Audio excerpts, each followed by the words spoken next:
I have no specific content in this video other than, and we'll see where the video goes, other than to express to you the path or process that leads up to enlightenment. And whether that be enlightenment like Buddha had or enlightenment of Jesus, it's all the same. I mean, I'm not saying those two enlightenments are the same. I'm saying there's no other word other than to say enlightenment. So identify one as Buddha and the other one Jesus or God. So what I wanted to cover was it can be extremely discouraging because, as you well know, many people will tell you, well, there's nothing you can do. And then, of course, if you do nothing, there's no possibility of becoming enlightened. And so you're kind of stuck between a rock and a hard place. You're being told that there's nothing you can do. And at the same time, you're being told that if you don't do anything, you're never going to become enlightened. And so you personally, you're striving to either become enlightened or you're just striving for more spiritual knowledge.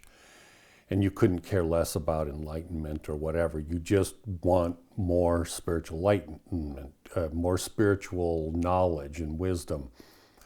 And so you search here, you search there, you go to ashrams, you go to different religions and faiths and gurus. And you're constantly looking to gain more knowledge and wisdom. And whether or not that leads to enlightenment is neither here nor there.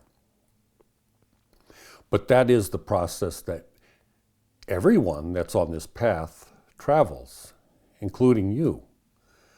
But I just wanted to tell you my own personal experience because I believe that it is probably common. But since enlightened people are so few and far between, it's very difficult to know what is common with people that are enlightened. And how would you know when there's not really any valid stories from Jesus or Buddha or any other known enlightened people? All we know is what they expressed or what they taught would lead you to believe, oh, well, okay, they must be enlightened. But we don't know the process of how they got to point A and from point A to point B. I mean, we understand the process that Buddha talked about, but we don't know the intricacies of the path, or we only know he was incredibly frustrated at the very end. And we only know that because that's the way it's written, but we don't know the frustrations that he felt on a daily basis or every year or every several years or whatever. We don't know. So I'm going to tell you so that when you go through this process, because that's the path you are on, otherwise you wouldn't be watching this, that for me personally, I started at a very, very, very low level of knowledge of spirituality or anything of that nature. I started at a very low level when I was young. Many people are taught by their parents, or maybe they started in an ashram or some sort of thing when they were 5 years old or whatever. But I might have been spiritual at that time, but I wasn't taught. I did it all on my own. Now, when I say on my own, that doesn't mean I didn't go to different religions and this and that and everything else. So that you're not discouraged, let me express to you, for me personally, I finally got on the right track of trying to understand, and I read spiritual writings and this and that and everything else. And after about 3 or 4 years, I kind of hit a plateau where I just didn't know what else to do. I didn't know where to get more spiritual knowledge or wisdom. I didn't know what books were available. And eventually I joined the organized religion, and I followed that path for about 35 years. But in following that path, I would hit different plateaus. I mean, maybe after 7, 8 years in a church, it's like I got to the point where I knew as much as the person teaching. But that doesn't mean you don't pick up little pieces here and there. I'm just saying that you get to a point where you're at 95% or better of what is available in that organization. And you feel like that's the end of the road for you. There's nowhere else to go in your life, and you can feel very depressed sometimes. And it's like, damn, I'm not making any headway, and I'm very frustrated. And if you're from the Christian standpoint or whatever, even the Hindus have their deities that they meditate upon and stuff. And so Christians, they pray to God and everything. And so you're asking for more knowledge, wisdom, spiritual stuff, because you don't know where else to go to get it. I mean, you just can't find it. And those plateaus for me happened, I don't know, maybe a dozen times over the course of 50 years. You would get to a level, and probably after 7 or 8 times, you know that the plateau is a temporary plateau, that you're going to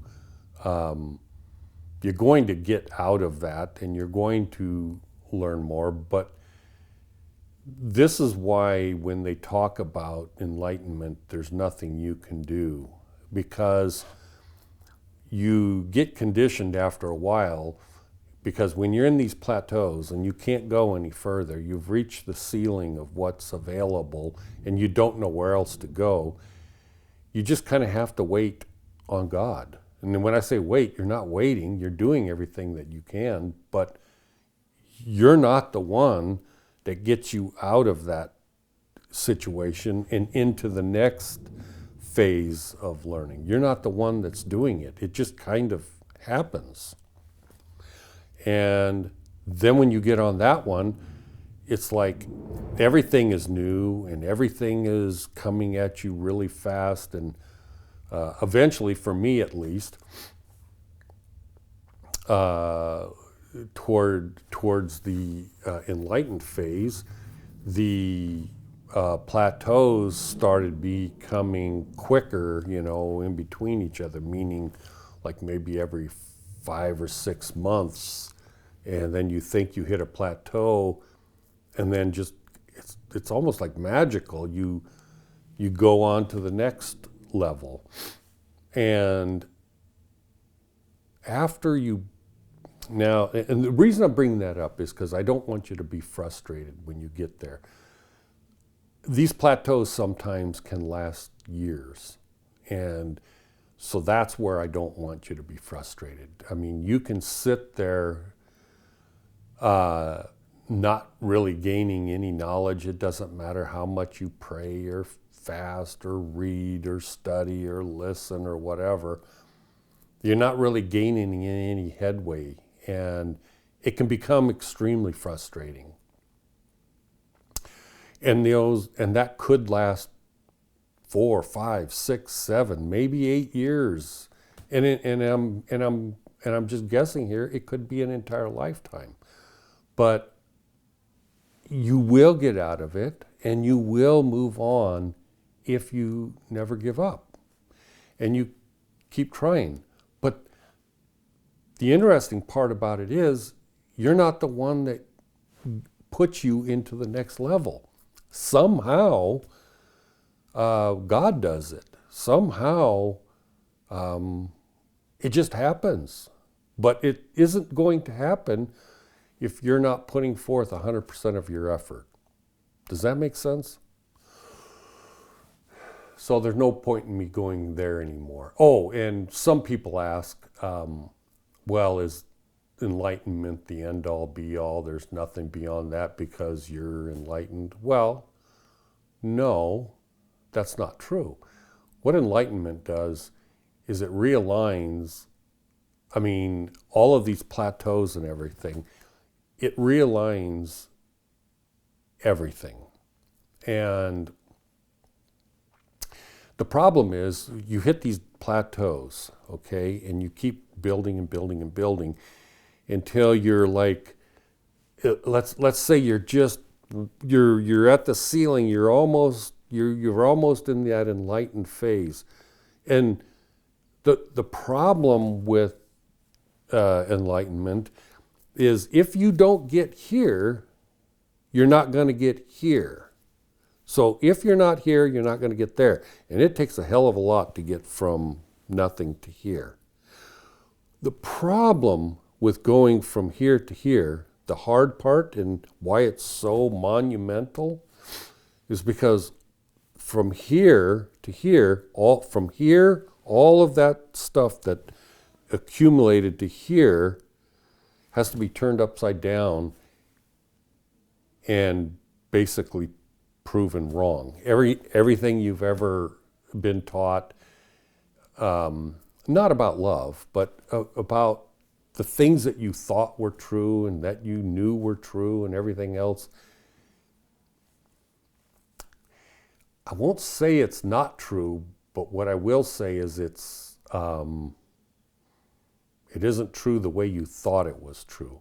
And enlightenment in an instant spins everything upside down. And unless you're able to spin everything upside down, let's put it this way, unless you're capable of surrendering everything, then you're not going to become enlightened. And those are just words. I understand it. It's probably gobbledygook to you, and it doesn't really mean anything. But it's an incredible, that's why Buddha sat under a tree, is frustrated and was ready to just sit there and die, because it's so frustratingly difficult to have gotten to here, and somehow everything has to be abandoned to get to here. And then when you get here, it's like as above, so below. You know that saying, how the roots go this way and then it stems here and then the roots go that way.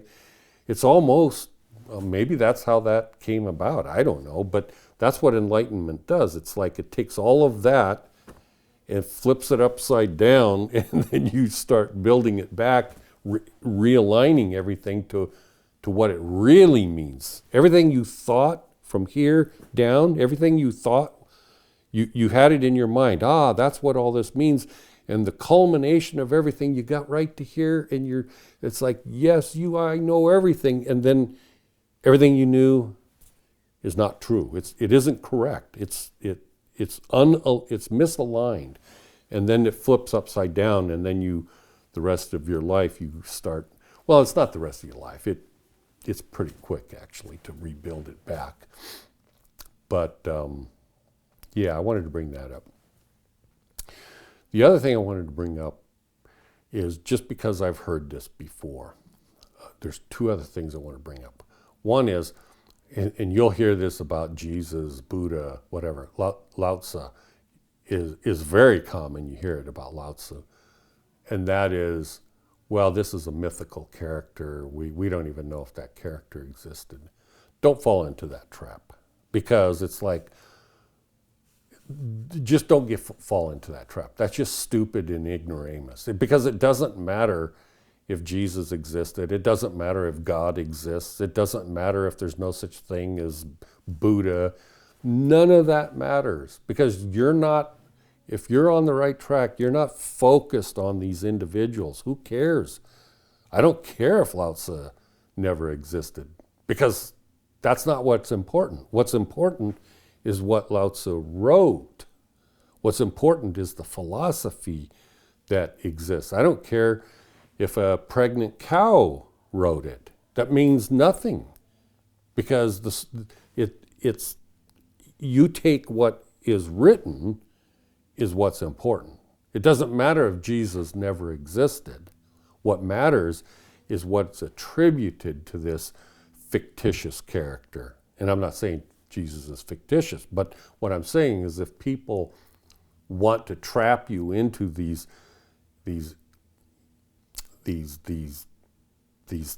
issues of, well, we don't have any proof and we can't. It doesn't matter. I'm not an archaeologist. I couldn't care about the bones and stuff. That's a different field of study. I'm not studying the bones of Jesus or whatever. I'm only interested in the philosophy that has value to me. And it's the written, because the written, you start to internalize it, and that's what you build your knowledge base from. So the very last thing I wanted to talk about is organized faiths and religion. And I know I've covered this before. It's like, this is the way I see it personally. They all have merit. They are all right and all good. And you should not abandon any of them if that's where you're at that point in your life. If you're in a religion, if you're in an ashram, if you're under the guidance of a guru, or whatever the case may be, stay there until it isn't comfortable for you anymore. Because every single religion, and I can't think of any, the leadership of these organizations, the leadership that's alive today, that's keeping them going, every religion, every faith, every ashram, every group, every organization, well-known gurus, whatever, they're all corrupted. They've all been compromised. Most of them are in it for the power, the money, sex, whatever the reasons are. But again, that's like falling into the trap of, well, we don't know if Lao Tzu ever existed. I don't care. I don't care if you're a Catholic, if the Pope thinks it's fun to have sex with little boys. It doesn't matter to me that he's either guilty or not guilty. It doesn't matter to me. Of course they're guilty, but the reality is it doesn't matter. You don't go there because you worship the leader of that organization. You're there because of the value it can be to you personally. And if you can contribute, then whatever it is you're contributing in that organization, it's benefiting other people because you're a good person, for instance. And so if you were the leader of that organization would probably fail. Because in this world, love is not respected. Love, deep concern for the welfare of other people, it doesn't hold value in organizations on this planet. That's just the way it is. So don't fall into that trap. Because see, if you find out that the religion or faith you're going to is headed by a pervert, then you go, oh, I hate this religion. I don't want to be a part of it because the leader's a pervert. It's like, well, just get rid of the pervert and somebody else will fill the gap. And of course that one will be a pervert too or whatever. But it doesn't matter because you're not there for that individual. You're there for your own personal growth. And when you find people of your own kind, meaning people that are filled with love, that love each other, that love God, that love the process of becoming enlightened or whatever, then that's what you're there for. And the reason I say enjoy it while you can, because if and when you ever become enlightened, you're going to be the Lone Ranger. And I got to repeat this because I was talking to my brother trying to straighten this stuff out, my thoughts even this morning, and I was talking to him, and he commented, he says, yeah, because he's kind of like me, only that he doesn't, he talks to nobody about spirituality. He don't even talk to his wife. It's just like him and I have been spiritually connected since we were children. And the difference between him and I is he doesn't talk to anyone. He doesn't converse. Rarely does he speak with anyone. But him and I have hours and hours and hours long conversations when we're together. And so I called him this morning and wanted his take on this, and he agreed. He goes, "Yeah, you're right, John. That's about right." He says, "You are the Lone Ranger. The problem is when you're the Lone Ranger, even the horse doesn't like you. So you're really on your own at that point." And Jesus talked about how lonely it was for him in his situation. So you just have to recognize that when that happens, you're not going to feel comfortable in any religion anymore. You're not going to feel comfortable going to different religious groups or faith groups or whatever. You're just not going to feel comfortable anymore because you're realigned. Like I said, the as above, so below, how the root, it changes to the top part. You are going to see everything differently than they will see everything. And then you might go, wait a second, that doesn't seem right. Maybe this is, and then they're going to argue with you, and they'll kick you out, maybe. So it won't be a fun thing. I think that's all I wanted to talk about today. So I want to close in saying, don't give up. Keep striving. It's worth it. You're going to have plateaus. And no matter what, always focus on love. Love yourself, love God. And when I say love God, you can't picture God. God is not a human being. God can be whatever God wants to be. But the bottom line is just don't focus on anything other than love. And if you do that, and if you just keep that focus, because really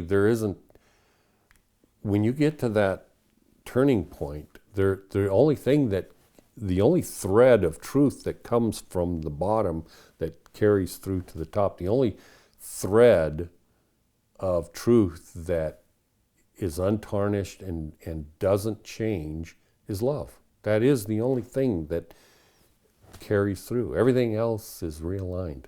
Love does not realign. It's the same. Thank you for watching. I love you. Bye.